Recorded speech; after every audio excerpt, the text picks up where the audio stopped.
Hey everyone, in this video I'm going to teach you the left-hand finger numbers for guitar and then an exercise I call the 4 fingers exercise, which will activate your fingers into right coordination for playing on all of your strings.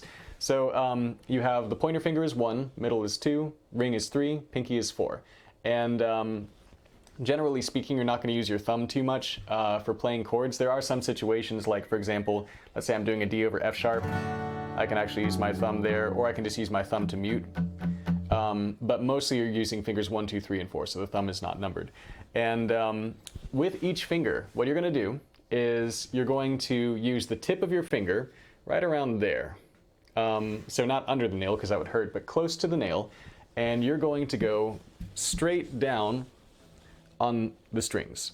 So I have my tip of my finger right there, and you can hopefully see that I got my finger going vertically, so it's not like smashing down other strings.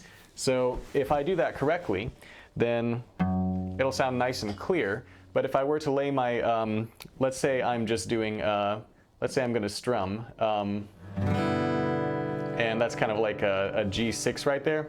But if I were to take this pointer finger, and if I were to like not really, you know, make it vertical, then this is what happens. So you got to keep your fingers vertical, just the tips, touching just the string, not really touching the wood, except, you know, if your finger is kind of like pressing down over the string and touching the wood. And you can kind of see at this point, there's a dent in my fingertip where I have pressed down, and that's kind of where you want to aim. Now, additionally, where on the fretboard do you actually press? So each of these metal bands is called a fret. And what you want to do is, if you're aiming for, say, the low E string fret 3, what you do is you don't put your finger on the fret, because if you were kind of like on the fret, then it gets a little bit muted, because half of your finger is stretching over it and muting it. So what you want to do is you want to press your finger just above the fret. So you might be able to see right there, it's right above the fret. So to review, tip of the finger close to the nail, but not under the nail because that would hurt. Keep your finger vertical so it's only touching one string. In fact, try to just touch the string itself and not the wood underneath or around it on the fretboard. Unless it's just that you're pressing down hard enough that the skin on your fingertip is reaching it in addition to the string. Don't let your finger go down and touch other strings. And aim for just above the fret. So you want to do that with all 4 fingers. Every one of your fingers, use those techniques. And you're probably going to find that you have a weak finger, like, you know, either your pinky or ring usually, that just doesn't really want to cooperate with that. So really just beat that finger into submission by drilling it, doing it correctly, so that when you start playing chords, then you're going to have good habits for playing chords. Also, where does your thumb go in all of this? Generally speaking, your thumb will go on the middle of the back. Like I said, there are some situations where you use it to mute or to press the low E string, but middle of the back of the neck. And that's especially good for if you're ever going to have to like slide up and down the guitar to play chords. So that would happen later. Anyway, so now we're going to do the 4 fingers drill. And what that is we're going to take each of the 4 fingers, and this can be anywhere on the fretboard. I recommend doing it somewhere nice and high where the frets are not very far apart. And you're going to put each finger on a different fret. And so finger 1 on fret 1 out of the 4 I'm going to use. Finger 2 on fret 2 of the 4 I'm going to use. Finger 3, fret 3. Finger 4, fret 4.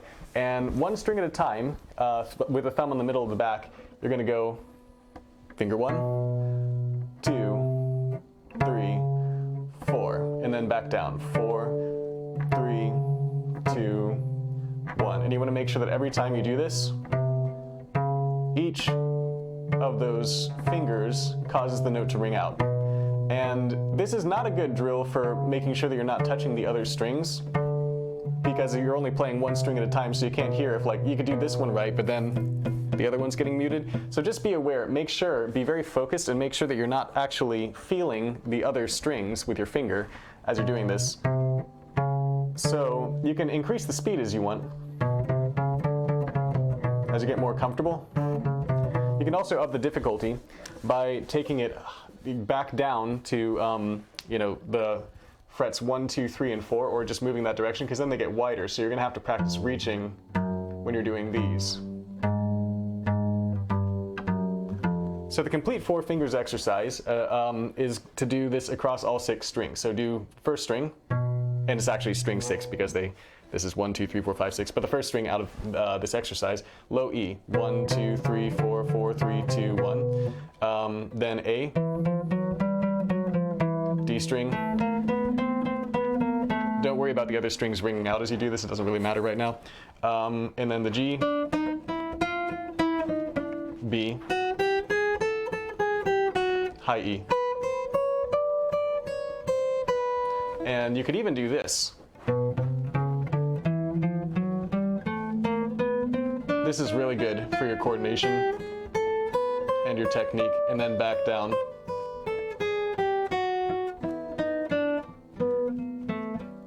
I'm kind of messing up because I'm holding this vertically. All right, and then last note, as you do that four fingers exercise, what was I doing with my right hand? I was using my pick, and this is optional, but I recommend using a pick, and you're holding it between these 2 fingers.